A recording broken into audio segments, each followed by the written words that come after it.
The thing that get people in Muskegon so riled up, the African American community is so connected, even if you don't know. And so when things happen constantly across the country and nothing happens, the media brings it out, and it touches your heart because you have children. And when you have young African American children, sons particularly, and these things are happening, and you're sitting on edge. And I have not had a bad experience, but I'm always nervous about my son, because he's 31. So I'm nervous about him. Why would you be nervous about your son? Because the things that's happening to so many African American males. And I don't think the police force is crooked or bad. I think it's individual people making bad decisions. Okay. And I don't care what field you're in, you have bad apples. And if you have any kind of racial tension or a racist bone in your body, it can show up later on. Yeah. And so I'm always concerned, is something going to happen? And when he's alone, if the police stop him, is it a good guy or is it a bad guy? Okay. And so we tell him, this is how you have to handle things. AJ, this is what's going on. You got to make sure you do these things. But Dad, no, you have to do it. Yeah. So your son is 31. Yes. My son is 30.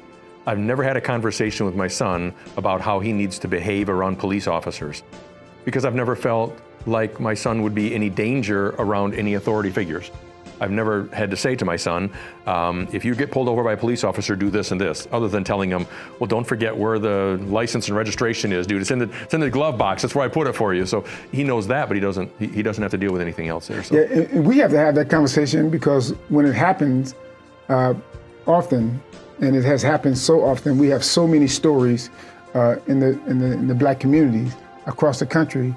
You worry, is it going to happen to your son? Because it's happened to so many people, even those who are not killed, racially profiled. Okay. And so you're wondering, is it going to happen? Is it a bad stop? So this is how you have to handle it. So they literally they had made packets, go over these things with your children, the Urban League, and make sure they understand this, so they can make it home. So we tell them, son, AJ, I don't care what happened, just make it home. The goal is to make it home. Okay. Right? And then we can talk about everything else later. Yeah. So we have to have that conversation. So for you would say a lot of it is based on opportunity. Yes. That there's, for a student coming out of high school, a Caucasian student coming out of school, and of course, depending on school districts as well, Caucasian student, generally speaking, systemically, has more opportunity than an African American student coming out of whatever district. Correct. Yeah. That's a good example. Yesterday, I was talking to one of my tech guy, and he's got laid off his job. Yeah, your tech guy at church? Yes. Yeah. And he's a really sharp guy, really smart, attended college and all that. So he said he and this guy was working the same place, and they had a white guy had a really good relationship. So he called, he said, hey man, listen, they both got laid off. He said, man, listen, it's a great opportunity, man, for this job, man. You gotta apply for this thing, man. It's amazing. The job had been posted, man. He had more experience. The other guy gets the job. They never even called him, and the job is still posted for 30 days. Never even give him a call.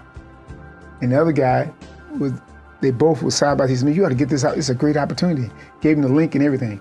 Never got a call. So you would say that there's discrimination in the hiring process that way. Definitely. Yeah. Yes, definitely. Yeah. And that's the problem that you have. Okay. When it comes to, but the people that's in charge, is in power, is whites. Okay. So now you're looking at that, and that creates a problem. And all the stats, all the statistics says that we're here and everybody else is here. Yeah. Well, Arthur, I've read those kind of things for years, and I think there's a part of me that always just kind of read it and thought that's agenda driven. That's driven by a certain agenda, a certain group of people that are trying to advance a cause at the expense of another cause and so on. But when I hear it from you, it sounds different to me because I know you, I love you, I trust you, and I know your background. So when I hear it from you, all of a sudden I'm putting a face to the information and saying, the world in which we live in doesn't sound fair. And it sounds like there's discrimination taking place there, and that's where the racism comes from. And I tell people all the time, I'm an exception to the rule. Even though I grew up in poverty and all that, I'm an exception. So I'm upper middle class. So I live in a big beautiful house with a few cars. I have a bank card, 403B.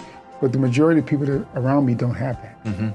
You know, so when I talk, I don't necessarily talk about what's happening with me, because people often say, "But you did this here." I said, "Sure," and I worked hard to do it. But it's a lot of people work hard. And I was telling the group that I said, the problem is everybody don't get the same opportunity, you know, that I had. I had people, man, the white people who said, "You know what? I'm going to look out for him. I like him."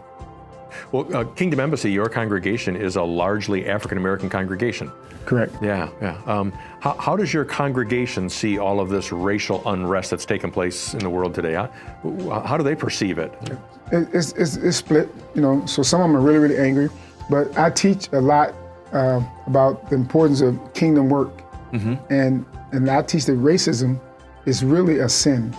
And it's driven, I think it's driven by demonic forces.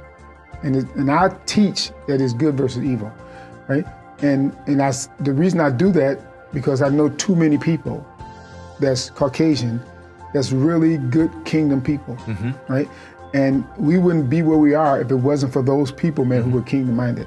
So when people say, you know, they put all of them in one category, you can't do that, because if it wasn't for them, some of those white Caucasians, a lot of us wouldn't advance with all the chattel slavery and all those things, even the Harriet Tubman and Sojourner Truth. A lot of those people had abolitionists working for them, making sure they really sacrificed their life because they was kingdom minded, right? So I teach that everybody is creating God's image, right? And we have to love people despite whatever, and God only judge you for what you do.